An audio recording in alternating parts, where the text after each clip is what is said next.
Ça c'est pour qui? On va changer celle-là. D'accord.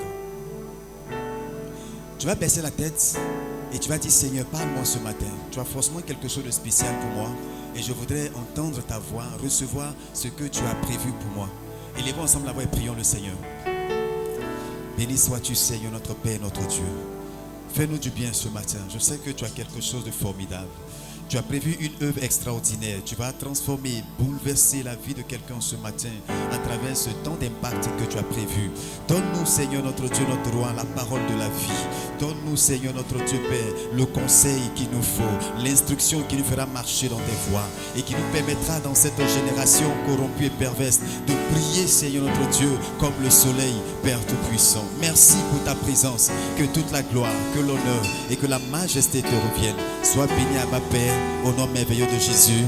Amen. Alléluia. On va donc se tenir debout et recevoir le couple Capot. C'est mon grand frère. C'est un serviteur de Dieu. Il va s'avancer avec madame. Ils vont s'installer.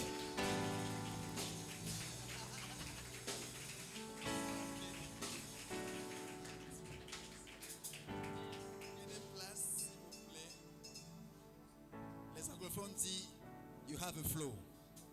C'est-à-dire, c'est... Voilà pour toi.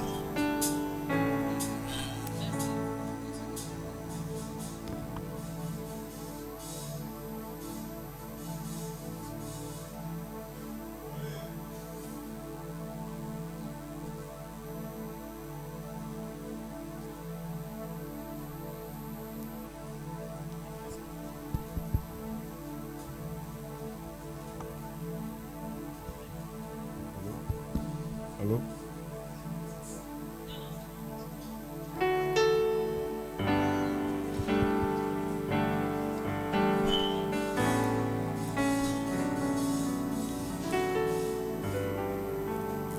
Soyez bénis ce matin et qu'en toutes circonstances, en tout lieu, que la gloire revienne toujours à Dieu et à Dieu seul.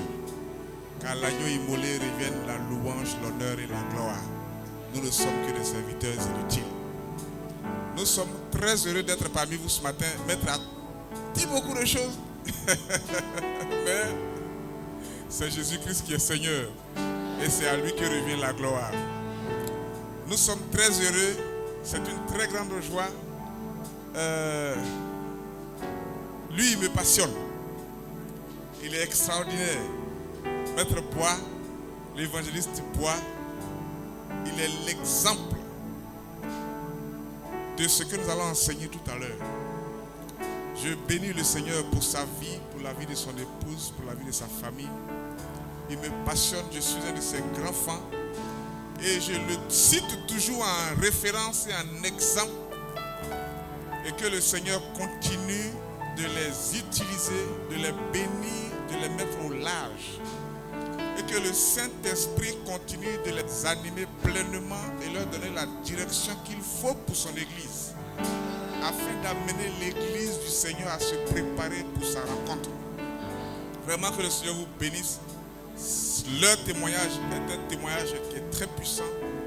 Et sur le plan professionnel, que le Seigneur continue de te mettre au large et d'être un ambassadeur d'impact et d'influence au nom de Jésus. Nous allons entonner un chant avant d'introduire. Ce n'est plus moi qui vis, alléluia. C'est Jésus qui vit en moi. Ce n'est plus moi qui vis, alléluia. C'est Jésus qui vit en moi.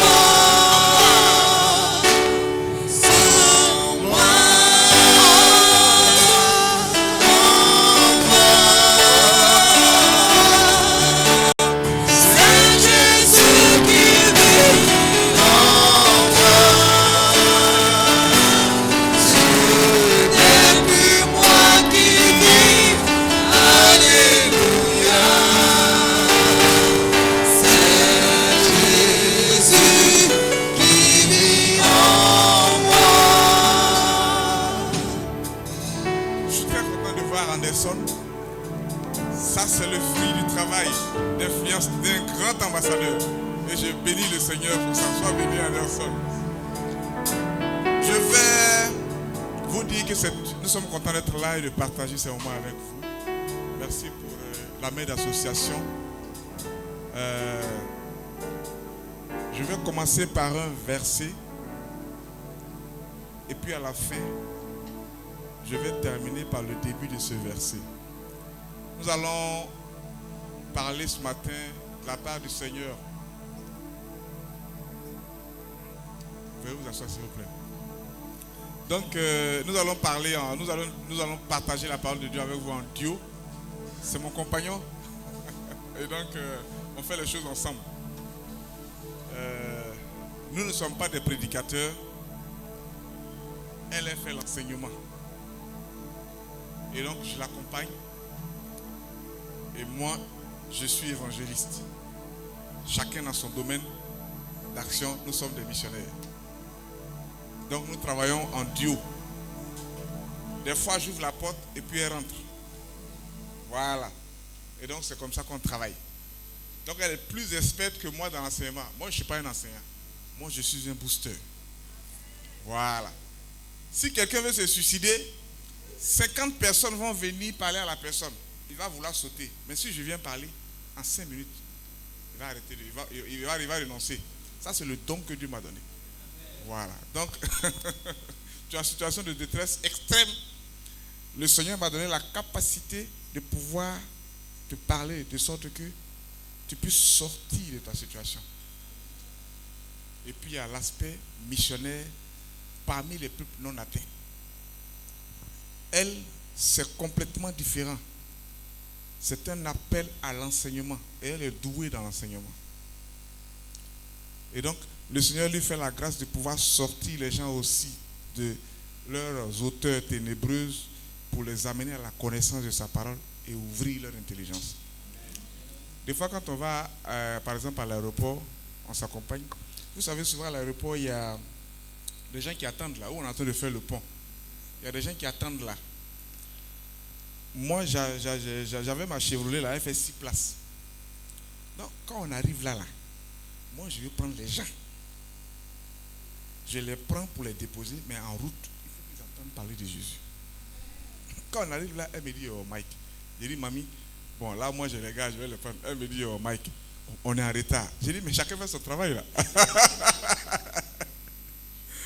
Elle dit, non, on va perdre le temps, on va avancer. J'ai dit, mais non, c'est là. Il faut qu'ils entendent parler de Christ. Donc, attends, je les prends, puis on les dépose à côté là. Et puis bon, voilà. Donc, c'est pour dire que vraiment, chacun a sa mission de vie, mais c'est un travail complémentaire et c'est ça le corps de Christ. Voilà. Alors, elle va introduire, elle va parler, et puis après, en deuxième partie, je vais intervenir. Romains 10, 14 dit, la foi. La foi vient de ce qu'on entend. Et ce qu'on entend vient de la parole de Dieu. Mamie?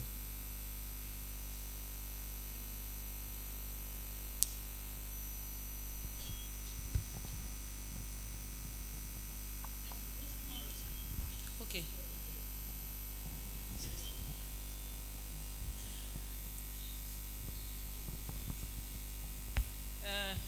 Excellence, chers ambassadeurs, ministres de Dieu. Ok, ça fait 3 personnes qui ont répondu. Ça veut dire ce que ça veut dire. C'est que vous n'avez pas compris. C'est un privilège et un honneur vraiment d'être là devant vous et en toute humilité. Et vraiment, je remercie les responsables. C'est une bénédiction et merci vraiment de nous associer à cette excellente œuvre que vous êtes en train d'accomplir. Que vraiment le Seigneur vous bénisse, vous et puis vos familles. Voilà, aujourd'hui, nous allons, notre sujet, votre leader a mentionné le sujet qu'il a retenu. Il a fait très rapidement. Qui l'a retenu? Il a donné le sujet très rapidement. Sois un ambassadeur influent. Sois un ambassadeur influent. Je vais essayer en 40 minutes de couvrir ce sujet très important pour chacun de nous. Dans l'évangélisation, il y a 3 choses en général. Il y a le parler, mais il y a 2 choses qui sont extrêmement importantes que les enfants de Dieu négligent. C'est le être et c'est le faire. Et c'est ce dont on va parler aujourd'hui. Dans l'évangélisation, il y a le message. Il y a ce que tu apportes comme message. Il y a le parler. Et souvent, on a peur d'évangéliser parce qu'on dit, qu'est-ce que je vais dire? Qu'est-ce que je vais aller leur expliquer là-bas? Je ne sais pas quoi dire. Mais aujourd'hui, on ne va pas trop parler de ça. On va parler des 2 autres. Le faire et le être. Être, c'était ta façon d'être. Qui es-tu? Et puis ce que tu fais. C'est les 2 choses dont on va parler. Et le verset sur lequel on va s'appuyer, c'est le verset de Jean 15, verset 16. Si quelqu'un a sa Bible, s'il vous plaît, veuillez lire. Jean 15, verset 16. Si une personne peut nous la lire, ce serait excellent. Jean, le chapitre 15, le verset 16.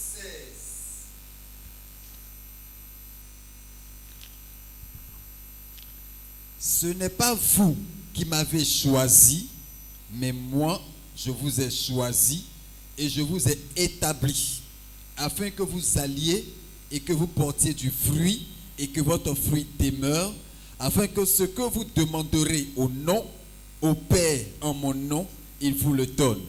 Amen. Amen. Ok, dans ce passage, je vais aller très doucement. On va essayer d'aller doucement en 40 minutes. D'habitude, c'est un message que j'ai récemment fait en 3 heures et je n'ai pas pu finir. Mais je vais essayer de les résumer en 40 minutes. Il y a 2 semaines, nous étions avec les responsables de la jeunesse des assemblées de Dieu.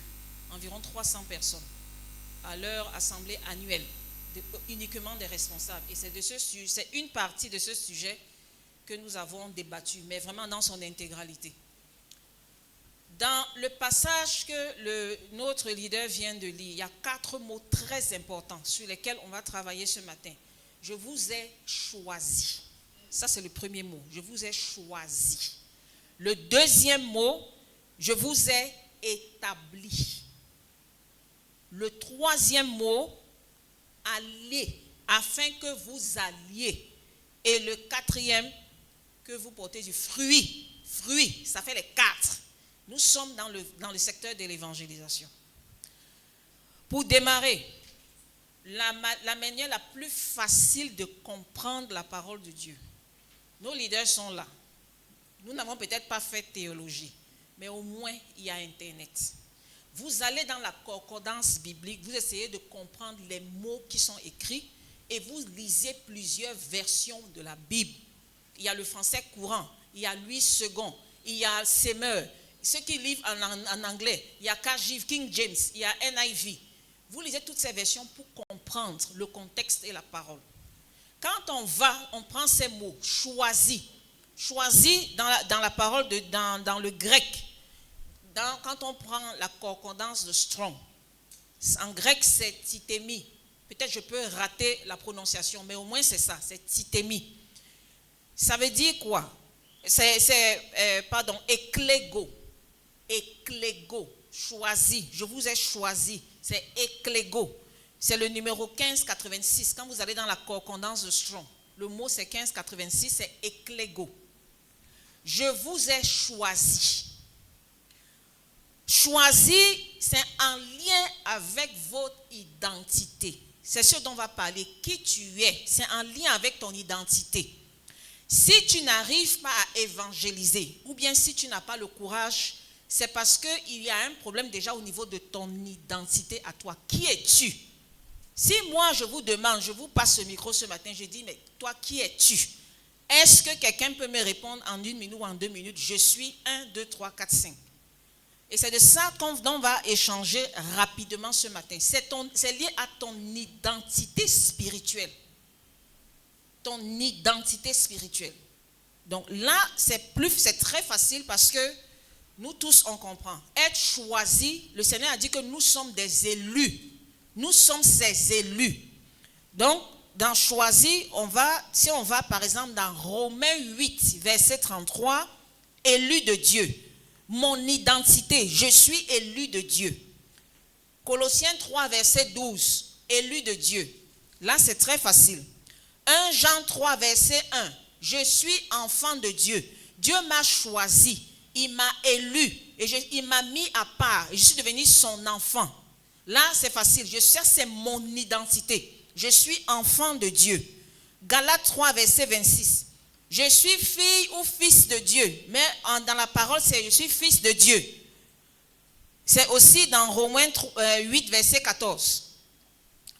Une autre identité, mis à part dès le sein de ma mère. Galates 1, verset 15. Je suis mis à part pour Dieu. Je suis spécial pour Dieu.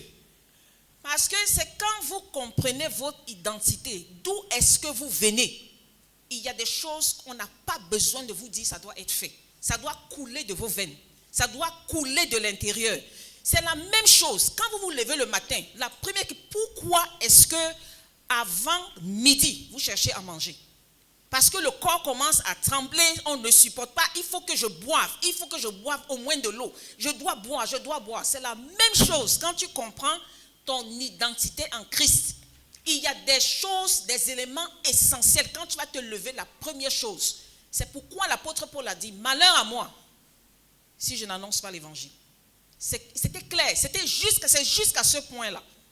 Donc, votre identité, on continue, Romains 5, verset 1, justifié par la foi. Je suis justifié par la foi. Ça veut dire qu'en Christ, la façon dont le Seigneur me voit, il me voit correct. Tu n'as rien, tu es blanc, tes péchés, ton passé, tout est pardonné, tu es justifié parce que le sang de Christ a coulé. Donc pour moi, je te vois juste. C'est ça ton identité. Il y a des gens qui n'arrivent pas à évangéliser parce qu'ils disent que mon passé, ils vont voir mon passé, ils vont dire quoi? Ils vont se souvenir de mon passé, qu'est-ce qu'ils vont raconter? Mais tu es justifié. Devant Dieu, Dieu ne te voit pas, il voit Christ, tu es caché en Christ. C'est parce que vous voulez vous positionner, vous pensez que c'est moi qui me lève, je m'en vais évangéliser, les gens doivent me voir. C'est Christ, tu es en Christ. Ce n'est pas toi que le Seigneur voit, tu es caché en Christ. Donc quand tu te lèves, ton identité, tu vas parler au nom de Christ. Ton passé, regarde, c'est avec le Seigneur. Et il te dit, ton passé, moi je ne me souviens plus, terminé, c'est blanc comme neige. Parce que le sang de Jésus est passé dessus. Mais si tu restes avec une mentalité de culpabilité, parce que tu ne comprends pas ton identité, même ouvrir la bouche, tu ne pourras pas. Tu seras toujours dans et si, et les questionnements, et la culpabilité. Parce que la personne à qui tu parles, c'est un tonton qui connaît très bien ta vie, la vie que tu as eu à mener avant. L'autre identité, c'est que nous sommes le peuple de Dieu. C'est ça être. Donc, quand il dit « je vous ai choisi », c'est qui es-tu? Premier élément, je suis le temple du Saint-Esprit. Je suis enfant de Dieu. J'insiste dessus parce que ça aura une implication sur le deuxième mot pour lequel on va échanger. Pour pouvoir évangéliser, vous devez d'abord, le être est extrêmement important. Qui es-tu? On a tendance à dire, je suis monsieur Conan Justin, je suis responsable de l'administration au niveau du ministère de l'Éducation. Ça, c'est une présentation sur le territoire qu'on appelle terre. Maintenant, nous allons parler des choses sérieuses. Première question à laquelle je vais vous poser. On va attaquer le deuxième mot. Quelle est votre nationalité? Notre nationalité? Qui est ivoirien? Nationalité ivoirienne? Ok, c'est l'unique qu'on a. Laquelle? Il y a une autre? Ok, c'est elle seule. Si j'avais 5 000, je lui donnais. Est-ce que vous voyez, je ne sais pas si vous voyez un peu ce qui s'est passé. Nous sommes nés spirituellement. On vient du royaume. On est nés spirituellement. Il y a eu une nouvelle naissance. Ça n'a rien à voir avec ta naissance quand tu es né de ta maman. La naissance s'est passée spirituellement. Tu es une nouvelle créature. La parole de Dieu dit que tu es à la nationalité céleste. Toi, tu viens, on te demande ta première nationalité. Nous sommes même dans l'église. Si on était encore au ministère, j'allais dire, bon, on comprend. On est dans l'église. J'ai posé la question. Aussi simplement, nationalité, vous m'avez sorti ivoirienne. Quel est le gouvernement qui vous commande? C'est le gouvernement ivoirien? Comment ça? Mais pourquoi ce n'est pas le gouvernement ivoirien? Non, c'est ouvert. Quel est le gouvernement qui nous commande? Si une personne est vraiment, c'est entre nous. C'est le gouvernement céleste. Très bien. Donc, c'est des éléments. Vous voyez un peu comment doit se passer le changement de la mentalité. C'est pour ça qu'on va venir au deuxième mot. Je vous ai établi. Vous avez été établi dans un royaume. Quand tu nais en Christ, tu es un bébé, c'est une nouvelle naissance. Elle est spirituelle. Donc, tu nais dans un royaume qui est spirituel. C'est le royaume des cieux. C'est le royaume de notre Père. C'est une nouvelle naissance. Ton corps physique se retrouve sur terre. Oui, tu as peut-être 50 ans dans ton corps physique, mais dans le royaume, là, tu viens de naître. Et la parole de Dieu dit que c'est là que se trouve ton nouveau royaume, c'est là que se trouve ta demeure. Parce que tu es devenu une nouvelle créature. Par conséquent, tu dois absolument te comporter. Les décisions que tu prends, tout ce que tu fais, c'est en fonction de ce royaume, du nouveau royaume dans lequel tu te trouves. C'est pourquoi ta nationalité première, quand on te réveille, on te pique, ce n'est pas ivoirien. Mais vous avez peur de le sortir. Pourquoi? Parce que c'est le monde qui vous gouverne. C'est aussi simple que ça. Ce n'est pas automatique. Ça doit être automatique. Première chose, ma nationalité céleste. Sauf si je suis devant une autorité policière à cause c'était d'un truc. Mais on est dans l'église entre nous. Je vous ai établi. Établi, c'est là maintenant que c'est titémi. Le numéro, c'était le 5087 dans Strong. Quand vous allez dans Strong en grec, le 5087, et le mot en grec, c'est titémi. Le Seigneur dit, je vous ai choisi. Deuxième mot, je vous ai établi. Établi. Quand tu ouvres le dictionnaire, je vous ai placé. Je vous ai fixé. Je vous ai positionné. Positionné pour un but. Je vous ai ordonné, un peu comme on ordonne les prêtres. Je vous ai ordonné. En anglais, c'est appointment. To appoint. C'est-à-dire, on t'a donné une responsabilité. On t'a fixé là, on t'a établi. Une chose est d'être élu. Une deuxième chose, vous avez été établi. Si tu n'arrives pas à évangéliser, c'est parce que tu peux comprendre, je suis enfant de Dieu, mais tu ne comprends pas que tu as été établi à une mission particulière. Et c'est ça maintenant qu'on va expliquer. Le leader, tout à l'heure, il a brossé ça quand on était en train de prier. Il a brossé certains éléments. Parce que tu dois comprendre, je suis établi. Mais comment? Au niveau d'établi, il y a deux choses. Il y a ton établissement spirituel, c'est ça dont le leader a fait mention, et puis il y a l'établissement physique. Pourquoi? Parce que l'homme, comme vous le connaissez, c'est esprit, âme et corps. Tout le monde le connaît, c'est ça, c'est clair.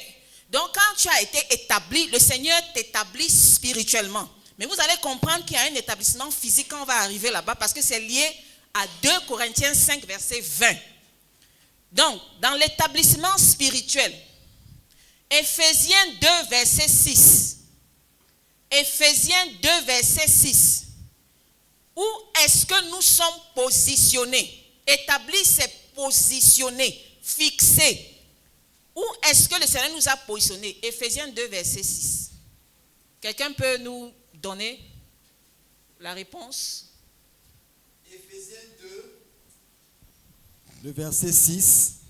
Il nous a ressuscités ensemble et nous a fait asseoir ensemble dans les lieux célestes en Jésus-Christ. Voilà. Première chose, ta position actuelle. Toi, être spirituel, l'homme est d'abord spirituel. Il a une âme et il se trouve dans un corps. Mais il est spirituel parce qu'on communique avec le Seigneur en esprit. Donc, ton côté spirituel là, c'est ça qui est positionné en Christ et c'est ça qui est plus important pour le Seigneur, rien d'autre. C'est ça que vous devez comprendre. Ce n'est pas le corps physique, la chair là, qui va retourner à la poussière.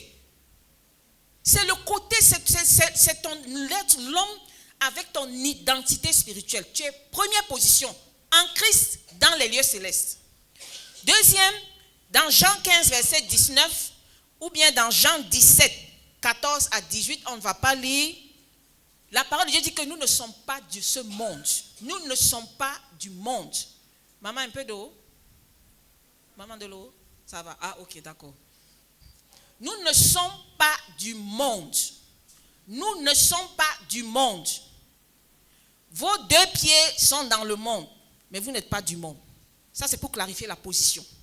C'est en Christ que nous sommes positionnés. Autre chose au niveau de la position, dernier élément. Jean, c'est dans Éphésiens 2, verset 10. Nous sommes les gens de la maison de Dieu. Nous sommes du royaume des cieux. Voilà, et ça on le voit aussi dans Éphésiens 2, verset 19, ou bien dans Luc 22, verset 29 à 30. Ça, c'est au niveau spirituel. Maintenant, qu'est-ce qui se passe au niveau physique et qui a suscité notre discussion, qui a suscité la thématique que nous échangeons maintenant? C'est Hébreux 11. Il y a d'abord le passage de 1 Pierre 2, 11. Et puis de Hébreux 11, verset 13.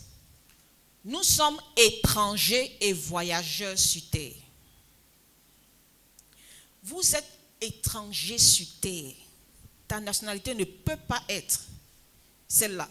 La nationalité ivoirienne, c'est juste parce qu'on doit influencer. On va le voir. C'est pour ça que le Seigneur nous a dit, vous restez sur terre et vous allez faire mon travail. Et on va comprendre. Mais nous sommes étrangers sur terre. Nous sommes de passage. On n'est pas venu en balade. Nous sommes de passage. C'est clair, noir sur blanc, étrangers et de passage. Ensuite, dans 2 Corinthiens 3, verset 6, nous sommes ministres, serviteurs de Dieu. Ministres, 2 Corinthiens 3, verset 6. C'est pour ça que quand je vous ai salué, j'ai dit, chers ministres de Dieu, nous sommes serviteurs de Dieu. Maintenant, le passage qui nous concerne, c'est 2 Corinthiens 5, verset 20, et puis Éphésiens 6, verset 20. Nous sommes des ambassadeurs de Christ. Ambassadeurs de Christ. Si ton voisin somnole, pardon, il faut juste le piquer. Nous sommes ambassadeurs de Christ. 2 Corinthiens 5, verset 20. Je vais vous expliquer le mot ambassadeur. Je n'ai pas travaillé comme ambassadrice, mais depuis près de 20 ans, je travaille comme, comment on appelle ça là? Fonctionnaire international. Fonctionnaire international. Donc, on travaille avec les ambassades. On connaît comment le système de la diplomatie fonctionne. Je vais vous expliquer ça, vous allez bien comprendre. Le rôle d'un ambassadeur.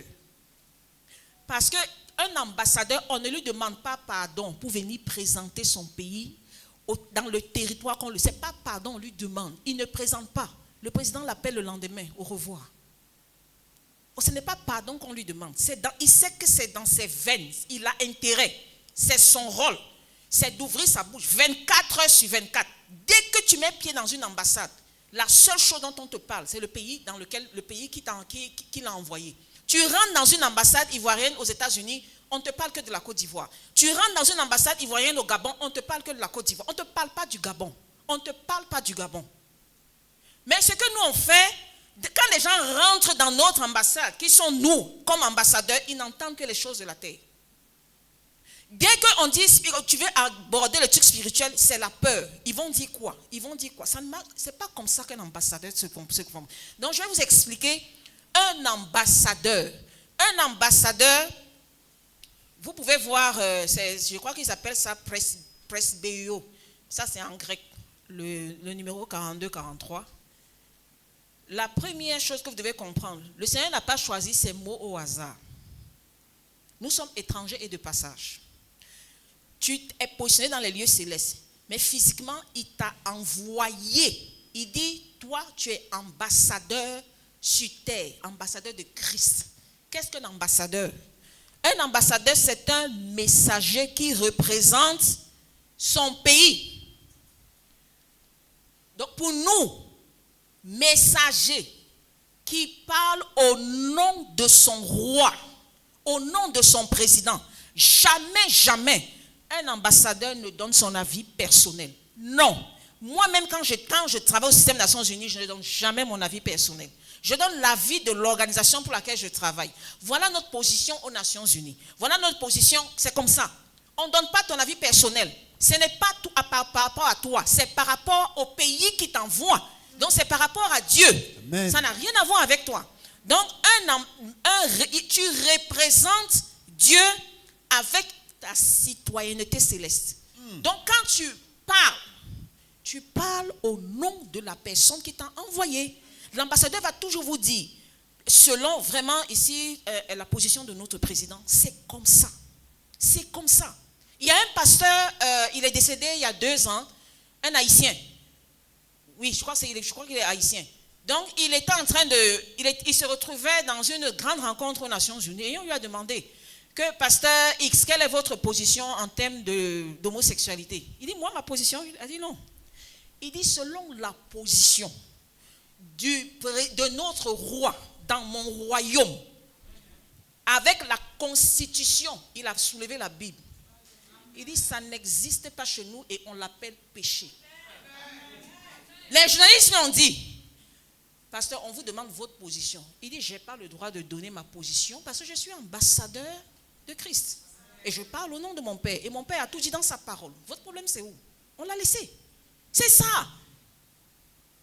Tu parles au nom de ton Père. Donc, tu dois connaître la parole de Dieu. Il t'a établi comme ambassadeur. Il a tout dit. Jésus a dit, je vous ai tout donné.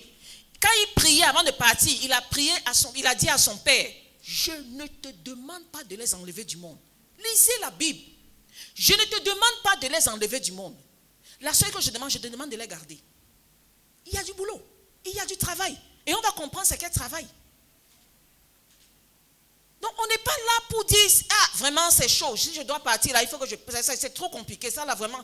Ce n'est pas sur ça qu'on est. C'est pour ça que Jésus a dit, je ne te demande pas de les enlever du monde, mais je te demande de les garder. Parce qu'il y a du travail en tant qu'ambassadeur. Un ambassadeur, il est spirituellement assis dans les lieux célestes, mais il est physiquement sur terre. Il est spirituellement en contact avec son pays, mais il est physiquement dans le pays étranger où il a été affecté. Nous sommes affectés sur terre. Vous êtes affectés sur terre. Élu, choisi. Choisi, je vous ai dit, c'est positionné, fixé, nommé. Affecté sur terre. C'est ton poste d'affectation. Il est envoyé, c'est un diplomate. Il fait ce que le roi voudrait lui-même et ferait s'il était présent. Vous pouvez lire ça dans Jean 5, verset 19 à 20. Quand Jésus a dit, je suis venu pour faire la volonté de mon Père. Je ne fais que ce que le Seigneur me dit de faire. Ce n'est que ça que je fais. Et c'est ce que je fais. C'est ce que je vois mon Père faire que je fais. Un ambassadeur fait ce que son roi ou bien son président aurait fait. Ce que Christ aurait fait si lui, il était physiquement présent sur terre. Ce n'est pas ce que tu veux. Ce n'est pas toi ton agenda. C'est l'agenda de Christ. C'est ça le rôle d'un ambassadeur. C'est pour ça qu'on n'évangélise pas parce qu'on a des problèmes avec nos priorités. Tu penses que ta priorité, c'est de te lever le matin, chercher quelle nourriture je dois manger, chercher à trouver 2000 francs pour mon transport du lendemain, chercher à nourrir ma famille. Ce n'est pas ta priorité première. C'est clair dans Matthieu 6, 33. Écrit noir sur blanc. Matthieu 6, 32, 33.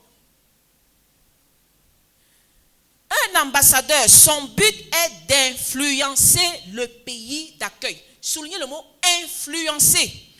Influencer le pays d'accueil.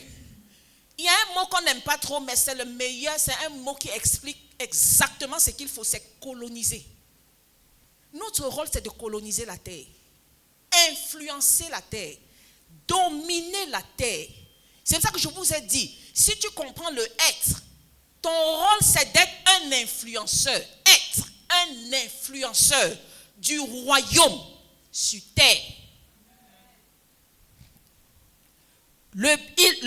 L'ambassadeur administre les affaires divines. C'est-à-dire les affaires du pays. C'est ça que lui, il administre, ça qu'il coordonne. C'est de ça dont il s'occupe. Mais c'est en lien avec sa mission de vie. On reviendra dessus. Un ambassadeur possède l'immunité diplomatique. Qui sait ce que veut dire immunité diplomatique? Et c'est entre nous, je suis sûr que vous savez, immunité diplomatique. Oui, Hein, papa? allez-y.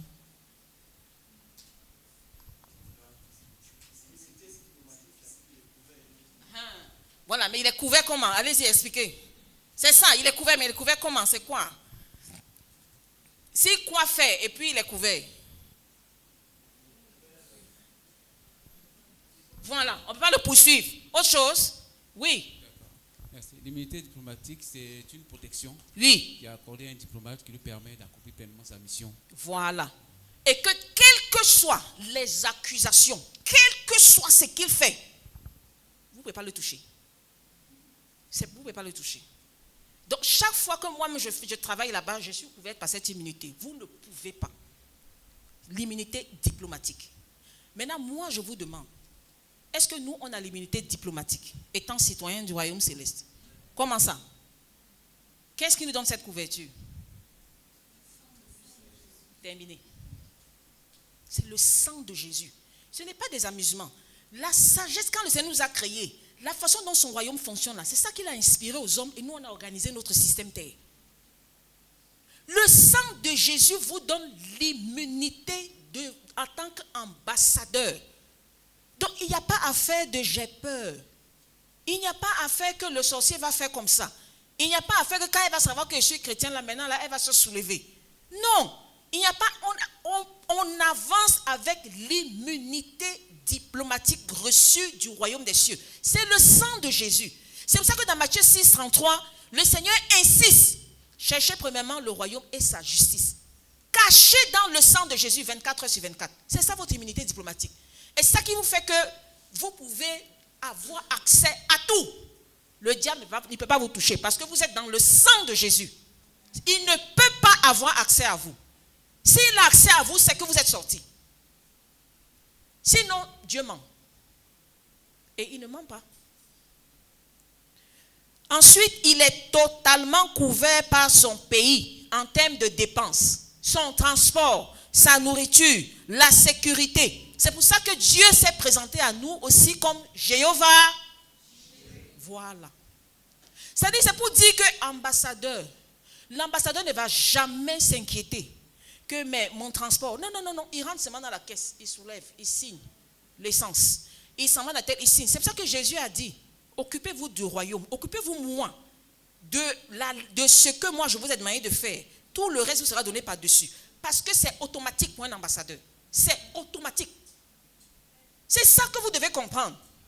Bon, maintenant, toi, tu vas passer 24 heures sur 24, ton temps à réfléchir. Comment moi je vais faire pour nourrir ma famille? Tu montes à gauche, tu cours à droite. On te dit, ouvre ta bouche, tu parles de Christ. Occupe-toi des affaires du royaume. Tu dis, ça vient. Quand j'aurai le boulot là, c'est là que je vais faire. Parce que quand j'aurai le boulot, je vais pouvoir payer mon transport, me déplacer et partir. C'est le contraire que le Seigneur te demande. Parce que dans sa parole, dans Matthieu 6, 33, il te dit, c'est automatique. Cherchez premièrement le royaume des cieux et sa justice. Et toutes choses vous seront données par-dessus. Et si vous lisez le verset 32, il explique c'est toutes choses. Qu'est-ce qu'on va boire? Qu'est-ce qu'on va manger? On va se vêtir de quoi? Donc, on va avancer rapidement. Ça, c'était pour vous aider à comprendre au moins le mot ambassadeur. Rapidement. Un ambassadeur. Vous êtes établi comme ambassadeur de Christ. Vous dépendez du royaume céleste. Vous êtes sur terre pour coloniser la terre. Coloniser, c'est de ça dont on va parler. Donc, c'est pour ça qu'il dit, afin que vous allez. Quand vous lisez, quand vous regardez, allez. J'ai été très même surprise, moi-même, quand j'ai vu ça. Aller, ici, ce qu'il a utilisé, dans le mot grec qui a été utilisé, c'est hupago. Hupago, ici, veut dire conduire, influencer. To lead under someone authority. To lead, afin que vous alliez, afin que vous vous déplacez pour aller influencer. Afin que vous vous déplacez pour aller agir sous mon autorité. C'est la même chose qu'il nous a dit depuis Genèse 1, verset 26 à 28. Dominer, influencer.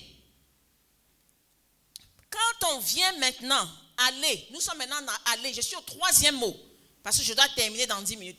Quand Quand on vient maintenant au mot aller, afin que vous alliez, c'est là qu'on parle du mandat, votre mission de vie. Vous avez été choisi, vous avez été établi comme ambassadeur. Maintenant, vous devez partir. Un ambassadeur ne se déplace jamais sans sa lettre de créance. Jamais, jamais. Ce n'est pas possible. Dès que le président te nomme ambassadeur, il y a une lettre qui te remet. Quand tu prends la lettre, tu arrives au pays qu'on t'a envoyé. C'est cette lettre-là que tu t'en vas présenter pour dire, voilà, je suis nommé comme ambassadeur, voilà mes fonctions. Vos fonctions, c'est quoi? Si on vous demande à chacun, vous êtes nommé, le Seigneur vous a dit, afin que vous allez, quelles sont tes fonctions que le Seigneur t'a données? Ou tu es capable d'ouvrir la bouche pour dire, dans la grande commission, Matthieu 28, 18 à 20, nous tous, nous avons reçu cette grande commission. Commission, une mission commune. Nous tous, nous l'avons reçue.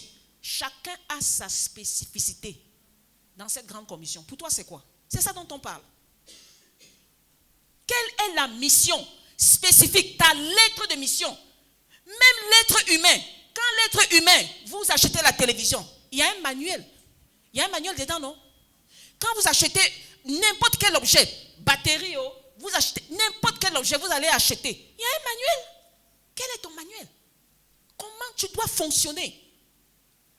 C'est quoi il te demande de faire pour venir influencer sur terre? Tu viens influencer. Oui, c'est quoi? C'est quoi ton ordre de mission? Tu es ambassadeur. Où est ton ordre de mission? Il t'a dit quoi? C'est ça, afin que vous alliez. Et c'est en lien avec Matthieu 28, 18 à 20. Un exemple, pour l'apôtre Paul, nous tous on le connaît. Qu'est-ce qu'il a dit spécifiquement à l'apôtre Paul concernant sa mission? Très bien. Terminé. Il a dit, je t'envoie chez les païens. Rien d'autre. Pourtant, l'apôtre Paul a bien reçu Matthieu 28, 18 à 20. Est-ce que vous comprenez la différence, la spécificité maintenant? Donc, il lui a dit, toi, je t'envoie chez les païens. Qu'est-ce qu'il a dit à Pierre? Voilà. Il a vraiment parmi les Juifs. Dans d'autres versions, c'est les circoncis. N'empêche qu'une fois, il a envoyé Pierre chez un non-juif pour un truc spécial. Parce que là, c'était un lait à cornet. Mais spécifiquement, sa mission spécifique, liée à Matthieu 28, lui, on lui a dit spécifiquement, va voir les non-juifs. Les circoncis, les juifs. Donc, au niveau de Matthieu 6, 33, je reviens sur ce verset. Cherchez premièrement le royaume des cieux. Nous sommes sur le faire maintenant. Je vous ai dit, l'évangélisation, c'est être d'abord.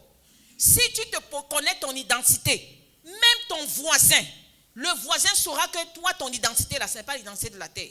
Première manière d'évangéliser, ton identité. Ton identité. Qui connaît que toi, tu es chrétien? Dans ton milieu où tu t'en vas, au marché, si tu travailles au marché, si tu es agriculteur, qui sait que toi, tu es chrétien? C'est ça ton identité. Ça, c'est le être. Donc ensuite, maintenant, il y a le faire. Le faire, maintenant, nous sommes au niveau de ta lettre de mission. Le mandat qu'on donne à l'ambassadeur. Maintenant, au niveau de cette lettre de mission, on nous dit cherchez premièrement le royaume des cieux. Je dois vous expliquer ce verset bien. Vous allez comprendre. Cherchez le royaume des cieux. Cherchez premièrement le royaume des cieux. Cherchez. En grec, c'est zétéo. Mais cherchez le royaume. Le royaume. Royaume, il y a deux mots. Soit c'est le grec, soit c'est l'hébreu. Il y a basiléa et puis il y a mamlaka. Mamlaka, le royaume. Mamlaka ou bien basiléa. Vous verrez toujours ça. Ça, c'est le royaume. Maintenant, quand on associe les deux mots là, cherchez premièrement le royaume. Chercher veut dire quoi? Ça veut dire désirer, poursuivre. Genre comme le lion poursuit comment on appelle ça là? Sa proie là. Tu poursuis le royaume. Tu désires le royaume. Tu cherches, tu apprends, tu réfléchis. Partout où tu te trouves, tu cherches. Et tu cherches où? Tu as la parole de Dieu. Tu lis. Et puis tu associes ça maintenant par rapport à tes circonstances. 24 heures sur 24. Tu cherches à comprendre. Tu cherches à appliquer. Tu désires. Tu as soif. Tu cherches le royaume. Parce que c'est ce royaume-là que toi, tu dois influencer, apporter l'influence l'influence de ce royaume sur terre. Si tu ne comprends pas ça, qu'est-ce que tu vas aller dire aux gens? Chercher implique aussi méditer, considérer avant toute chose, d'abord le royaume. Avant de bouger votre pouce, d'abord le royaume. Si je vous demande qu'est-ce que vous devez faire, vous planifiez faire l'année prochaine. Première chose que vous devez sortir, c'est un plan qui est en lien avec le royaume. Pas vos plans personnels. Si tu me dis, je m'en vais faire mes études, je vais te regarder jusqu'à, je vais dire, tu n'as rien compris. Ce n'est pas que les études sont mauvaises. Non, j'ai 2 doctorats. Mais j'avais besoin de ça pour faire la mission du Seigneur. Ce n'est pas que les études sont mauvaises. Ce qu'on est en train de vous dire, c'est que le royaume prioritaire. J'ai fait mon doctorat parce que le Seigneur m'a demandé de le faire. Depuis quand j'avais 16 ans. Il m'a dit, voilà ce que tu dois faire. Parce que tu dois influencer à l'international. Voilà la route que tu vas passer. C'est pour ça que je suis allé faire. Sinon, moi, j'allais faire autre chose. Mais ce que je vous dis, c'est que quand vous décidez que non, je m'en vais faire l'agriculture. Non, je m'en vais faire économie. Non, je m'en vais faire le CAFOP. 90% des cas, c'est pas que ça va vous donner l'argent. C'est complètement différent de ce que le Seigneur cherche. Qu'est-ce que Dieu t'a dit de faire? Il t'a donné quoi comme talent? On va prier, on a prié pour le travail. C'est quoi il t'a dit? Quel est le domaine qu'il a mis dans ton cœur et il t'a dit de faire? Non, mon père m'a dit. Ton père physique t'a dit. Ton père spirituel t'a dit quoi? Ton roi qui t'a envoyé comme ambassadeur pour influencer, il t'a dit quoi? Parce que c'est dans ce domaine-là que toi tu pourras évangéliser et influencer pour que le royaume s'installe sur terre. Cherchez premièrement le royaume des cieux. Maintenant, le royaume, je vous ai dit, royaume là, mamlaka, vous entrez dans toutes les concordances bibliques. Ça veut dire la domination. Cherchez la domination de Dieu sur terre. Est-ce que vous comprenez? Cherchez le royaume. C'est pas que tu finis ton étude biblique là, tu t'en vas, tu fermes ta porte. Quand tu as fini l'étude biblique là, 1 heure là, tu as fini, tu t'en vas passer toute ta journée, tu fais tes affaires. Et quand tu reviens le soir, on a dit qu'il y a prié en ligne. Tu t'occupes de... Non. Chercher le royaume. Ça veut dire quoi? 24 heures sur 24. Je dis bien 24 heures sur 24. Tu cherches la domination de Dieu sur terre. Tu cherches le règne de Dieu sur terre. Tu t'en vas tu es à l'administration. Comment est-ce que tu es en train de chercher le règne de Dieu dans cette administration? Tu es agriculteur. Comment tu imposes le règne de Dieu, les valeurs de Dieu, la constitution divine? C'est de ce pays dont tu viens. Pourquoi c'est la constitution de ce pays-là qui t'influence? C'est pas possible. On vous dit il y a concours. Pourquoi toi chrétien, tu prends 1 200 000, tu t'en vas donner pour payer le concours? Moi je ne comprends pas les chrétiens. Tu dépends de quel royaume? Mets tes genoux au sol. Qui te commande? C'est ça dont vous dit l'évangélisation. L'évangélisation, c'est ce que tu fais. Quand tu t'es levé là, allez demander à ton oncle là. Et c'est nous les parents souvent qui encourageons. On s'en envoie tel oncle, pardon, il faut aider ma fille là. On sort 1 million, il doit faire passer concours à gauche, à droite, on court en panique. Est-ce que même Dieu t'a dit que tu dois aller faire ce concours-là? Et c'est ce qu'il t'a dit. C'est ça qu'on dit. On dit le royaume. Cherchez le royaume, cherchez le règne de Dieu. La souveraineté de Dieu sur terre. Le pouvoir de Dieu sur terre. L'influence de Dieu sur terre. L'imposition du gouvernement de Christ sur terre. Je vous dis, le gouvernement de Christ sur terre, ce n'est pas vos priorités. Dieu, c'est son royaume. L'évangile doit avancer. Les gens doivent connaître Christ. Les gens doivent devenir disciples de Christ. Et c'est comme ça que son gouvernement et son royaume s'étend. C'est tout ce qu'il vous demande. Vous êtes dans n'importe quelle administration, toute l'administration doit se convertir. On vous affecte dans n'importe mais ils doivent se convertir. Ça commence comment? D'abord, tu commences à prier depuis la maison. C'est ton nouveau poste. Mets tes genoux au sol. Cherche le nom de tous tes collaborateurs. Commence à prier pour eux. Après, tu ouvres une cellule. La façon dont il va te guider. Mais s'il t'a placé, si c'est le domaine qu'il t'a donné, tu dois influencer. William Wilberforce, pour ceux qui lisent beaucoup dans l'ancien, dans l'histoire, William Wilberforce, c'était un évangéliste, un prédicateur. Ils étaient sortis du renouveau. Donc ils avaient découvert Christ. La passion, exactement comme leaders le montrent là, la passion qu'ils ont fait, ils ont créé 2 sociétés missionnaires. Parce qu'il fallait former des missionnaires et les envoyer. Mais comme lui, la justice était sa passion, c'est lui qui a travaillé. Il était membre du Parlement. Il s'est battu pour la libération des esclaves. La loi de l'abolition de l'esclavage en Angleterre, c'est un chrétien. Le domaine dans lequel tu te trouves là, tu fais quoi? Dieu t'a mis dans ce domaine, tu es au marché. Qui connaît que tu es chrétien au marché? Tu es en train de vendre quelque chose. C'est qui? Peut-être tu es dans le BTP. Est-ce que 4, 5 personnes, 6 personnes, tu connais 5, 6, 7 personnes chrétiens dans le BTP? Est-ce que vous avez commencé un réseau ensemble? Qu'est-ce que vous êtes en train de faire pour influencer? Si Dieu t'a mis dans le BTP, ce que le Seigneur veut, c'est le gouvernement, le règne de Dieu sur terre dans tous les domaines. Moi, le Seigneur m'a appelé dans l'éducation. Nous sommes dans l'éducation. Moi, particulièrement, mon domaine, c'est l'éducation. Le Seigneur me dit, la prochaine génération qui arrive là, moi, je veux des leaders chrétiens. Voilà ton mandat. Voilà ta lettre de mission. Et la porte d'entrée que je passe par l'éducation. C'est pour ça que je suis ici. Et l'une des choses que nous sommes en train de faire, c'est comment mettre les clubs de leadership chrétien dans les écoles. C'est nous qui influencions le système du monde. Ce n'est pas le système du monde qui nous influence. Vous allez parler du matin au soir. Les jeunes que vous voyez dehors là, ils s'en vont vers la pourriture. Vous allez parler. Vous allez rester à distance, regarder du matin au soir. Si personne ne se lève, rien ne va changer. Si Dieu t'a mis dans le domaine de l'éducation, tu es en train d'enseigner. Tu fais quoi? C'est quel mandat il t'a donné?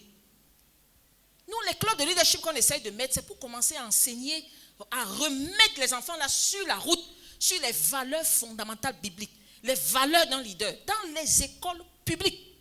C'est ça qu'on appelle l'influence. Les missionnaires, ils se sont battus, créer des écoles chrétiennes. C'est ça l'évangélisation. C'est ça le gouvernement, la souveraineté, l'influence, le règne, la domination de Dieu sur terre. Ça va se passer par chacun de vous. Si tu ne comprends pas ta lettre de mission, repars, dis-lui, tu m'as créé, tu m'as dit quoi? Il dit depuis, avant que tu ne naisses, j'avais déjà dit ce que tu devais faire. Mais retourne, demande-lui. Dis, j'avance comme ça. On ne court pas derrière l'argent. On court derrière le règne et le gouvernement de Dieu. Et si tu as compris ça là, on ne va pas te demander d'aller évangéliser. C'est pas possible. Ça sera automatique. Ensuite, il y a 2 choses. Lorsque vous obtenez votre lettre de mission, il y a 2 choses qui peuvent vous bloquer ou bien vous aider à avancer. Il y a une première chose que le Seigneur a déjà donnée, c'est le potentiel.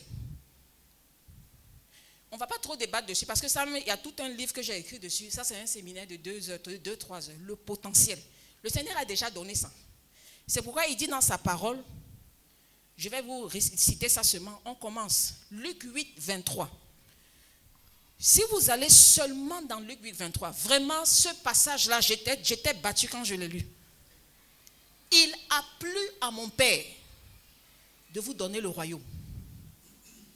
Il a plu à mon Père de vous donner le royaume, de vous donner la capacité d'influencer le règne de Dieu sur terre, la domination de Dieu sur terre, l'influence de Dieu dans le domaine où je me trouve, l'influence de Dieu partout où je suis. Je veux voir Dieu, les valeurs bibliques, la constitution, la culture, le protocole dans le pays de mon Père là. En tant qu'ambassadeur, ça doit se passer dans chaque domaine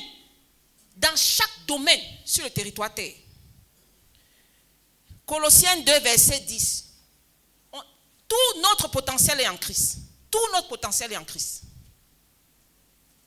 Donc, la deuxième chose qui peut vous bloquer, vous avez reçu le potentiel. Depuis même Genèse, ce potentiel à chacun de nous. Mais souvent, l'ignorance en termes du leadership. C'est ça que l'un des enseignements qu'on donne, c'est sur le leadership. On ne peut pas en discuter aujourd'hui. Les compétences en leadership, c'est crucial.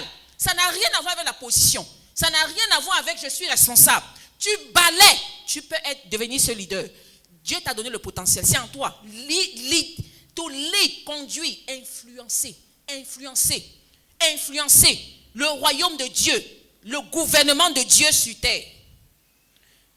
Donc, il y a souvent aussi le fait que vous ne comprenez pas votre mission de vie, comme on a expliqué. Le mandat que le Seigneur t'a donné, tu ne comprends pas, tu ne lui demandes pas et tu fais tes choses à part. Et après, tu es étonné.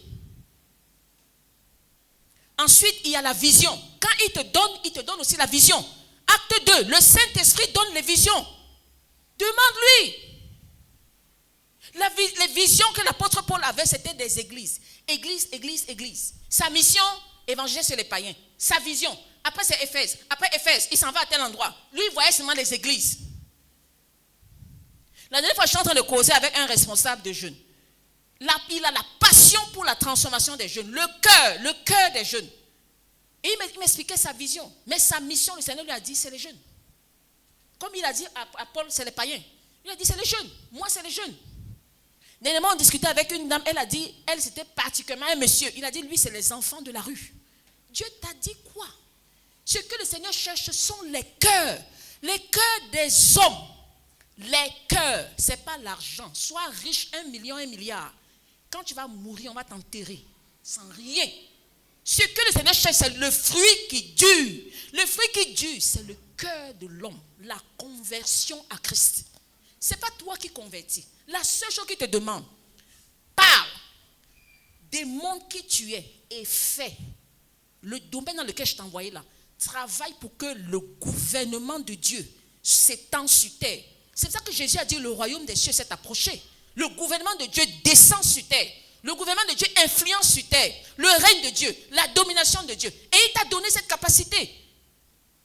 Je vous ai donné le royaume. Et donc c'est ça en fait que lui il veut voir. Et c'est comme ça que lui il mesure ses résultats. Rien d'autre. J'ai un dernier exemple que je vais vous donner avant de passer la parole à mon mari. C'était au Togo. C'est un exemple similaire vraiment au leader Bois. C'est un apôtre. Lui, il installait les églises. Mais parallèlement, le domaine que le Seigneur, où il a les compétences, où il a les talents, où il a les dons que le Seigneur lui a donnés, c'est l'agriculture. Il est arrivé au Togo. Maintenant, il est en train de réfléchir comment concilier les deux. Le Seigneur lui a donné l'agriculture, mais il a la passion pour ouvrir les églises. Parce que lui, il ouvre les églises et il s'en va. C'est pour ça qu'on l'appelle un apôtre. Maintenant, il arrive, il s'installe dans le domaine de l'agriculture, il loue les terres et il se met à cultiver. Et le Seigneur le conduit et il cultive l'ananas. Il a commencé à cultiver l'ananas. Vrai, hein, c'est une histoire vraie. C'est très très vrai. Je parle de quelque chose de 2016. Il se met à cultiver, à faire vraiment la culture de l'ananas et ça commence à avoir de l'ampleur. Les travailleurs là, les travailleurs avec qui il travaille là, ils bloquent un jour. Étude biblique. Le cœur de l'agriculteur, ce n'est pas la culture. Ce n'est pas l'argent que la culture va donner que lui cherchait. C'est le cœur des agriculteurs, le cœur des villageois. Donc, les agriculteurs là, il a commencé à les former, de leur donner la formation technique, mais parallèlement, il imposait, une fois par semaine, études bibliques dans les champs. Imposé. Doucement, ils ont commencé à s'approcher à la parole de Dieu. Ils ont commencé à se convertir. Quand ils sentent que le nombre est grand, il ouvre une église. Il dépose quelqu'un et il descend dans un autre champ. Est-ce que vous voyez un peu ce qui se passe? En même temps qu'il influence le domaine de l'agriculture que le Seigneur lui a donné, en même temps, le royaume de Dieu est en train d'influencer. Le gouvernement de Dieu s'installe dans le domaine de l'agriculture. Et ça, n'importe quel domaine, ça peut se faire. Notre passion, c'est de voir le gouvernement de Dieu influencer dans les écoles. On va passer par les clubs. Après, on va commencer à former les éducateurs préscolaires. Parce que le diable, là, son problème, là, ce sont les enfants et les jeunes. Parce que c'est eux qui influencent la prochaine génération. Donc, mes frères, ne dormez pas. Si ce passage, ce message, ce thème d'évangélisation-là, c'est lourd dans le cœur des leaders, c'est parce que c'est lourd dans le cœur du Père. Vous êtes de passage. Je vous en supplie.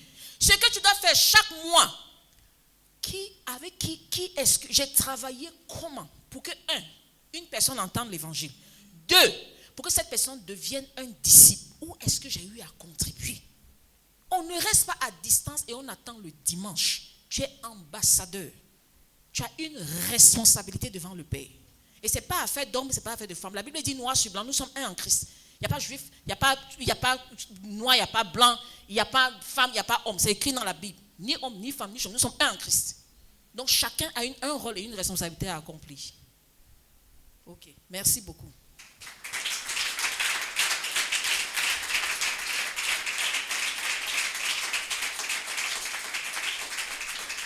Je ne veux pas être long. Si vous n'avez pas bien compris l'enseignement qui vient d'être donné, il faut vous rappeler de l'exemple de l'évangéliste Boaz. C'est pourquoi j'ai dit je suis son fan club number 1. Il est notaire, mais il est évangéliste. Les deux vont ensemble. C'est un ambassadeur qui influence dans son milieu. Si vous avez l'exemple typique, c'est ce couple-là. Donc demandez-lui bien son témoignage, il va bien vous expliquer.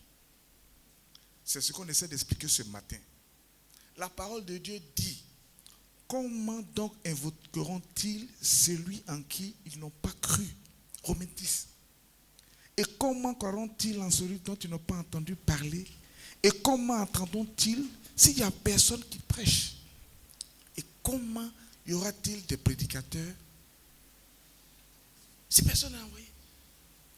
Isaïe a dit: Seigneur, me voici, envoie-moi.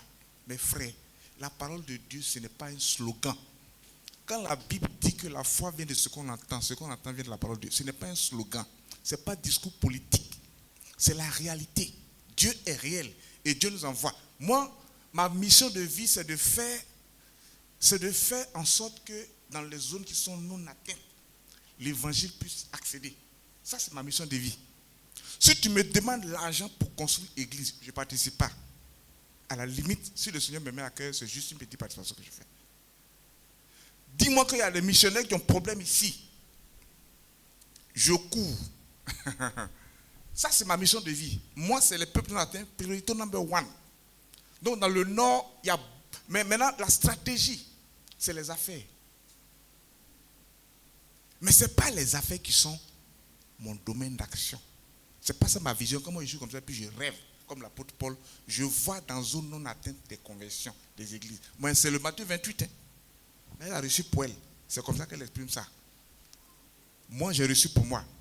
Donc, il y a des choses que je ne fais pas parce que je sais ce que je viens faire sur la terre et je connais mon domaine d'influence. Dans le domaine des affaires, je vais vous rendre un témoignage aujourd'hui. Moi, j'étais en licence de droit lorsque Maître Bois était en première. J'ai redoublé licence quand le petit est venu me rattraper pour me dépasser. Vraiment, Dieu est fort. Hein? Mais j'ai dit au Seigneur, quand j'étais plus jeune, l'argent ne doit jamais être un obstacle à l'évangélisation. Ça, c'était mon rêve. L'argent ne doit jamais être un obstacle. J'ai fait la licence 4 fois. Il est venu me rattraper et il m'a dépassé. Je voulais être un avocat international pour avoir les grands moyens et puis financer l'œuvre de Dieu et puis rentrer dans certains milieux pour annoncer l'évangile. Parce que j'adore, comme il a dit ce matin. Je n'ai pas eu la licence. Mais dans ma génération, je suis celui qui a fait le tour du monde. Et dans les voyages, je suis rentré dans les milieux. J'ai rencontré des présidents, je suis rentré dans les milieux. Parce que Dieu est passé par elle pour me faire accéder aux rêves que j'avais. Donc, Dieu est trop fort. Donc, les pays où les gens rêvent là, moi j'étais là-bas, j'ai vécu là-bas, je ne suis pas là en vacances. Hein. Et puis maintenant, c'est quand je suis à l'extérieur que j'ai fait une maîtrise en sciences de l'éducation. En sciences sociales, option éducation. Quand on arrive au Canada, j'ai voulu faire un DSS en entreprise, j'ai dit, ma chérie, je suis fatigué, moi je vais bouffer. Mais les pays où nous sommes passés, le Seigneur m'a formé. Et j'ai appris à évangéliser. J'ai dit que je n'ai pas appris, continuer. Évangéliser. Et puis ici, on finançait l'œuvre dans les zones missionnaires. Donc, la mission de vie, pour moi, elle est claire. Chacun de nous a reçu. Il ne faut pas dormir sur ses lauriers. Il faut vous réveiller. Arrêtons de paresser. Quand tu te réveilles le matin, ton cœur doit être rempli, chargé. Dans la ferveur de faire et de comprendre ce pourquoi le Seigneur t'a appelé. Tu dois surpasser tes émotions. Des fois, tu te réveilles, tu n'es pas content, mais ce n'est pas de tes émotions qu'il s'agit.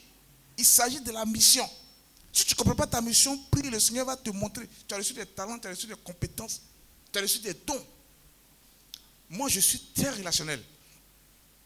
Très, très relationnel. La communication facile. Tu me mets devant là tout de suite. Je peux communiquer, je peux créer la conversation avec 1000 personnes tout de suite. Ça, c'est le don que Dieu m'a donné. Mais le don, c'est le don de service. Mais dans le don de service, il y en a beaucoup. Il y a la libéralité et les machins. J'ai le don de libéralité. Je donne l'argent pour l'œuvre de Dieu. Mais le Seigneur a pris 25 ans pour me forcer là-dedans. Quand je sors 5 francs, je sors 5 francs avec conviction. Tu peux être malade en train de mourir. Le Saint-Esprit me dit de ne pas là-bas. Parce qu'il m'a formé pour ça, il m'a appris. Et c'est dans ce domaine-là que j'interviens. Je conseille un peu dans les domaines miniers. Mais quand moi je me déplace avec mes partenaires opérateurs, quand on arrive dans un village, les gens disent de faire libation. Je ne fais pas. C'est mon domaine. C'est mon domaine. Mais comment j'influence? Je ne fais pas libation. On dit qu'il faut offrir gin chez les Akans là. Tu t'en vas avec, comment on appelle ça? Leur bouteille verte là. J'ai oublié. Hein? Quoi? Au dindin. Je dis que non, moi je suis un chrétien. Je ne donne pas l'alcool à 50% de degré à quelqu'un, ça va le tuer. Ça le ronge, ça va donner cirrhose de foie. Donc je change avec une enveloppe. Je refuse. C'est mon identité. Je dois établir le gouvernement de Dieu. Ce n'est pas la théorie, mes frères, la parole de Dieu. C'est comme ça que nous, les chrétiens, on doit influencer. Il faut assumer. Nous, on a une entreprise qu'on a créée. On est en train de se positionner, elle est comme une entreprise chrétienne, sociale et missionnaire. Si tu veux travailler avec nous, tu dois savoir que nous sommes des chrétiens et les valeurs dont nous faisons la promotion, les enseignements, c'est sur la parole de Dieu. C'est apprendre à laisser. Parce que sinon, en quoi on fait la différence si tu fais comme les autres? Mes opérateurs avec lesquels je travaille, c'est des musulmans. Mais chaque fois qu'ils sont en train de faire leur petit truc là-bas, leur à la coubelle là-bas, je suis derrière, ils disent au nom de Jésus. Au nom de Jésus est vaincu. Au nom de Jésus. Mais je suis à côté, je suis couché là. Si c'est sur un site. Et puis maintenant, je prie le Seigneur pour qu'il me donne l'opportunité. Il y a pendant 8 mois, je ne lui ai pas annoncé l'évangile, mais à travers mon travail, mon conseil, il a vu vraiment les valeurs, l'intégrité, l'honnêteté. Mais je ne lui ai pas ouvert la bouche pour annoncer l'évangile. J'ai dit, Seigneur, j'attends une opportunité qui va se présenter. C'est 8 mois après. Il me dit qu'il a sa deuxième femme qui vient. Et puis il me dit, mais monsieur Capé, chez vous là, c'est comment? 8 mois après. Donc il y a des stratégies comme ça que le Saint-Esprit me communique. Mais dans mon domaine, par rapport à mes capacités. Mais je suis prompt, prêt à annoncer tout le temps. Des fois, je peux me lever le matin, je dis, bon, Seigneur, aujourd'hui, là, je prends 10 000. Il y a 5 000 francs pour une femme. Ah, moi j'ai une femme extraordinaire. Ma femme n'est pas jalouse. Hein. Celle-là, vraiment. Elle connaît son élément. En Guinée, il y a une femme que le Seigneur m'a fait rencontrer. Elle est en train de marcher une fois. Je venais à la maison. Là maintenant, ce sont les exemples pratiques. Hein, pour vous montrer que quand vous avez le désir, la passion, et puis vous connaissez votre mission de vie là, Dieu lui-même, il envoie les gens comme ça. Parce que quand je prie, je dis au Seigneur, s'il y a des gens qui ont besoin d'un sourire, s'il y a des gens qui ont besoin d'un petit geste, s'il y a des gens qui ont besoin d'un encouragement, considère que tu as un enfant unique, c'est moi, envoie-les vers moi. Ou bien envoie-moi vers eux. C'est comme ça que je prie. Mais je ne suis pas l'enfant unique du Seigneur. Parce que chacun de nous, c'est l'enfant unique du Seigneur. Mais moi, c'est comme ça que je prie dans le cadre de ma mission, et puis je travaille. Je peux me lever un matin, je dis, Seigneur, là, je prends 10 000. 5 000 francs pour une femme, 5 000 francs pour un homme. Je l'ai fait une fois. La dernière fois, c'était quand je venais d'arriver en 2016. Et puis, j'ai pris l'argent, j'ai garé ma voiture. J'ai dit, là, je prends Woro. Voilà, moi, le matin, là, je commence à chercher des femmes que je ne connais pas parce que j'ai 5 000 francs à donner. Je monte dans la voiture, je regarde les femmes là. Je dis, non, c'est pas elle. Je suis venu jusqu'à, je suis arrivé à Mandela. À Mandela, j'ai commencé à marcher. Et quand je marche, je regarde les dames là. Mais je ne sens rien. Et puis, j'ai fait 1 ou 2 tours. Le 3e tour, je suis en train de passer. Il y a une dame qui me dépasse. Et puis, je vois la femme, je me retourne. Je dis, madame, s'il vous plaît, vous pouvez m'accorder 2 minutes. Bon, les femmes, c'est comme ça. Elles pensent que tu te dragues toujours. Hein. Voilà, donc, ça, c'est la compréhension normale. Donc, non, je suis pressé. Je dis, madame, s'il vous plaît, consacrez-moi juste 2 minutes seulement. Elle dit, ok. Mais j'ai quelqu'un qui m'attend. C'était à EcoBank, il attend. Il a garé la voiture là-bas. Et puis, la dame s'arrête. Donc, je lui rends le témoignage de ce matin. Je dis, ah, madame, monsieur, je ce matin, j'ai dit à Dieu que je vais donner 5 000 à une femme. Depuis là, je suis en train de marcher, mais c'est sur vous que c'est tombé. Mais quand c'est comme ça, moi, je sais que le Saint-Esprit a donné le message. Donc je lui dis, madame, je sais que vous êtes en difficulté, mais je ne vous connais pas. Mais je sais que le Seigneur est avec vous. Quel que soit ce que vous êtes en train de traverser là, sachez que Dieu, il est réel. Jésus est vivant. La dame commence à pleurer. Elle commence à pleurer. Elle me dit, monsieur, vraiment Dieu est fort. Hein. Que hier nuit, je suis musulmane converti. Hier nuit, j'étais en train de pleurer pour dire, vous avez vu, je suis une belle femme, mais je souffre, je suis abandonné. Hier nuit, j'étais en train de dire à Dieu que, j'aurais pu aller me donner, mais j'ai décidé de me consacrer. Mais regarde comment je souffre. Donc, je viens de voir comme ça mon pasteur pour aller lui parler, pour qu'il puisse m'encourager un peu. Et c'est sur le chemin là que je l'ai arrêté. Et puis, il y a un inconnu qui m'arrête. Et puis qui vient me parler. Je lui ai dit, madame, c'est le signal de Dieu pour dire que ses regards sont sur vous et qu'il vous suit. J'ai sorti 15 000, j'ai complété sur les 5 000, je lui ai donné. Et puis j'ai dit, voici mon numéro. En son temps, ma femme et moi, on pourra vous recevoir. Voilà comment Dieu travaille. Mais parce que mon cœur est plein là-dedans. Après ces garçons que je cherche, j'ai commencé à tourner les 5 000. Je tourne avec les 5 000, je ne trouve pas quelqu'un. Au moment où je m'apprête à rentrer, je vois de l'autre côté un monsieur qui s'apprête à traverser la route. Donc je le rejoins, je dis, monsieur, il dit non, lui il n'a pas le temps, c'est toujours comme ça. J'insiste un peu, il dit qu'il va prendre sa voiture, il a sa femme l'attend. Je lui dis, mais donnez-moi juste 2 minutes. 2 minutes, il me donne, je lui explique la même chose. Et puis je lui dis, bon, je sais que vous êtes pressé, hein, mais si vous traversez maintenant que la voiture vous a pris, si vous ne connaissez pas Jésus, vous allez vivre l'enfer éternel.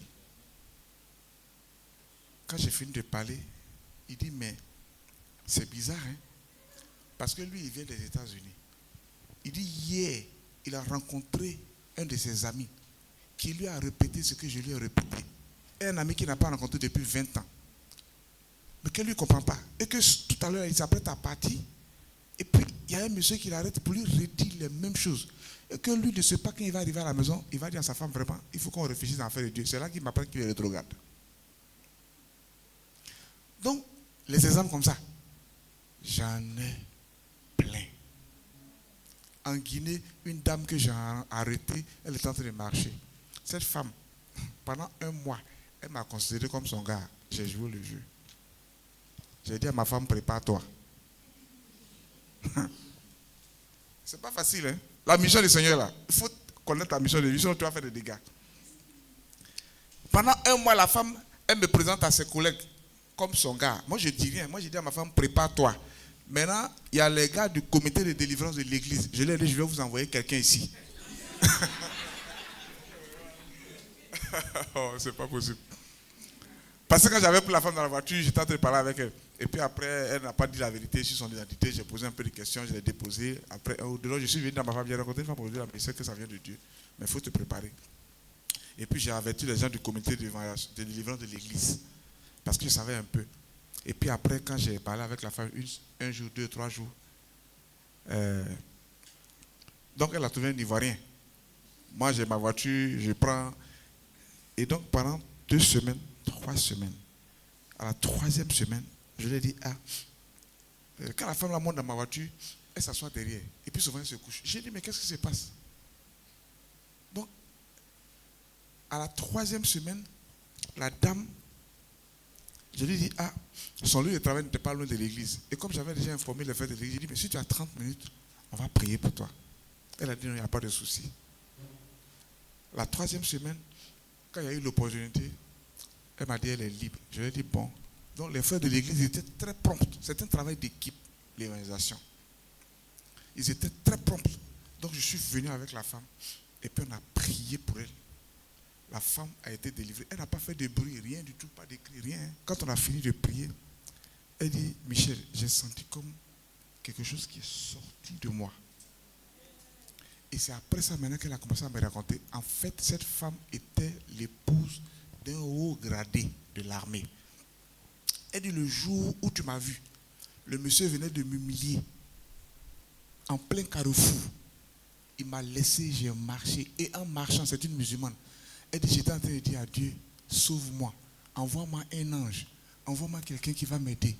parce que je n'en peux plus. Je suis souillé. Une femme de près de 37 ans, elle est traitée comme une adolescente. Et ce jour-là, moi, j'étais en train de rentrer à la maison. Et puis j'ai hésité, j'ai changé de voie. Je suis venu passer devant ma porte, je suis parti. Après, j'ai senti que non. Je suis revenu sur mes pas. Et puis j'ai dit, bon, je pense que je vais passer de l'autre côté. Et c'est en marchant que j'ai vu cette femme. Et puis je me suis arrêté, j'ai dit, madame, vous avez besoin que... Vous allez où? Et c'est comme ça que ça s'est passé. Les exemples comme ça. Et donc, par la suite, je l'ai connecté à ma femme. Et puis on a commencé à encadrer cette dame. On s'est rendu compte que son histoire était terrible. Et à la fin, on l'a fait venir en Côte d'Ivoire. Mais cette femme était commando dans l'armée guinéenne. Elle me l'a caché. Et c'est comme ça que ma femme et moi, on l'a fait venir en Côte d'Ivoire pour 1 semaine, 2 semaines. Et puis elle a suivi un peu de formation. Et puis elle est retournée. Donc, si vous avez le cœur pour la mission du Seigneur, le Seigneur va se pouvoir à lui-même. Mais pour ça, il faut que vous sachiez pour ne pas faire des dégâts. Il faut que vous compreniez que Dieu a besoin de nous en tant qu'ambassadeur. Et un ambassadeur, ça influence. Arrêtons de nous cacher. Arrêtons de nous cacher. Arrêtons d'avoir peur. Vous êtes une église. Quelques petits exemples. Vous avez le quartier là, vous êtes établi ici. Bon, dans le cadre communautaire, les jeunes peuvent s'organiser et puis laver la voiture des gens qui sont là. Ça, ce sont des petites stratégies, ok, dans la communauté. Par rapport à l'environnement que vous avez, vous observez ici, vous voyez un peu le besoin qu'il y a dans le quartier ici. Peut-être que ça peut être les ordures qui jonchent les rues ici. Bon, l'église s'organise si c'est les jeunes et puis on dépose des bacs d'ordures ici. Mais il faut que ça soit l'église qui le fait. Et les gens savent que c'est cette église qui vient d'installer ici, là, qui fait des choses comme ça. Ça va forcément avoir par la suite un contact. Et puis ça va nous donner l'opportunité. Si c'est les voitures, vous regardez ici, là, les gens qui gardent leur voiture, le parking, c'est sale. Il n'y a pas de lavage ici à côté. Ça, par exemple, quand je venais ce matin, j'ai jeté un coup d'œil rapidement. Nous, là, quand on vient là, on regarde comme ça, tac, tac, tac, tac, tac, tac, tac. On sait comment on va faire vous frapper dans le coin. Donc, imagine quand je suis venu là, j'ai fait un crochet, j'ai regardé partout là, j'ai vu un peu, j'ai dit, mais ici, là, voilà ce que les gens peuvent faire ici. Et puis, moi, j'étais en train de réfléchir à ça. Voici les opportunités, par exemple. Maintenant, comme on sait qu'il y a un problème de sécurité, les gens vont dire, tu ne vas pas laver à l'intérieur, et puis on ne peut pas faire aspirateur. Vous lavez à l'extérieur. Même si vous ne dites rien. L'église commence à faire des petites actions comme ça. Il y a une église à côté ici que j'ai vue, mais on n'est pas en concurrence. Hein. C'est un corps. Chacun apporte sa contribution. Nous, on a reçu un mandat du Seigneur. On n'est pas venu faire concurrence avec quelqu'un. On n'est pas venu dénigrer. On est venu faire notre part de mission. Chacun fait sa part de mission.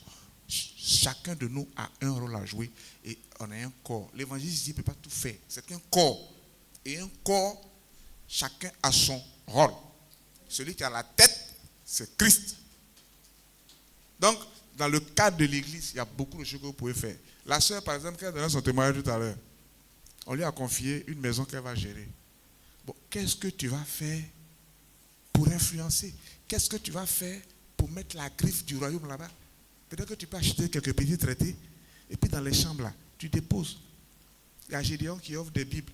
Tu mets là-bas, tu déposes. Les gens qui vont venir, et puis avec le numéro peut-être des responsables de l'église. Le Seigneur utilise ça toujours pour toucher le cœur des gens.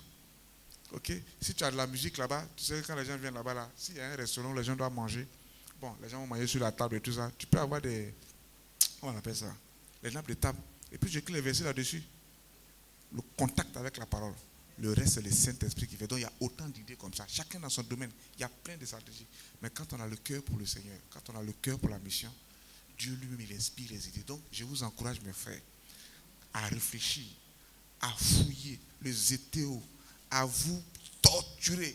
Le psalmiste dit, Seigneur, que mon âme ne soit pas en paix tant que tes ordonnances, là, je ne les applique pas. Donc, quand vous réfléchissez pour voir comment vous allez faire avancer l'œuvre du Seigneur. Soyez chargés de passion. Tuez-vous pour le Seigneur. Je ne sais pas comment je vais vous dire ça, mais vraiment, que le Seigneur vous bénisse. Mais soyez passionnés comme ce n'est pas possible. Soyez passionnés comme ce n'est pas possible. Hier, je termine. Les gens conduisent mal à Abidjan. La dernière fois, j'étais en train de partir chercher mes filles, et puis les gars, les machins, escorte. Je ne sais pas si c'est quelle autorité qui est en train de venir. Et puis il est sorti devant moi comme ça. Et puis avec les gars de corps, ils m'ont fait. Bon, je partais chercher, j'avais une bâchée.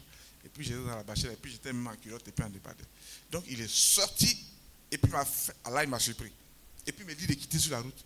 Donc j'ai garé la voiture. Et puis j'ai commencé à lui faire les gestes pour dire non, vous plutôt rentrez ici. Je ne sais pas qui est la voiture là. J'ai dit vous rentrez. Rentrez. Je suis arrêté là. Ça fait pratiquement 1 minute. Après, maintenant, je les vois, eux, ils passent comme ça. Ils s'arrêtent à mon niveau. Et puis, je descends la ville. Je dis, mais votre vie ne vaut pas plus que la mienne. C'est pas comme ça qu'on conduit.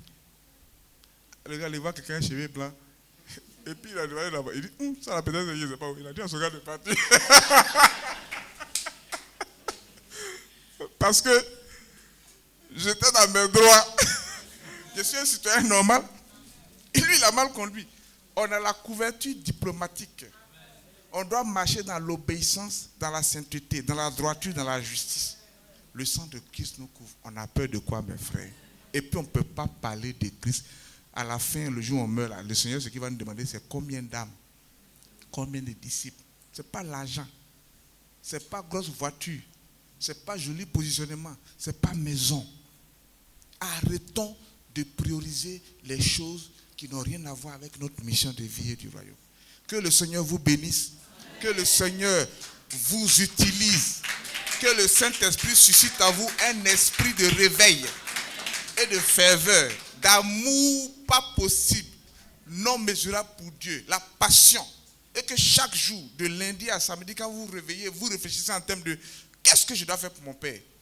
Comment je dois faire pour impacter? Comment je dois faire pour influencer? En quoi est-ce que je dois être un ambassadeur d'impact et d'influence? Que le Seigneur vous bénisse. Merci beaucoup. Qu'à Dieu revienne la gloire toujours au nom de Jésus. Ce n'est plus moi qui vis, alléluia. C'est Jésus qui vit en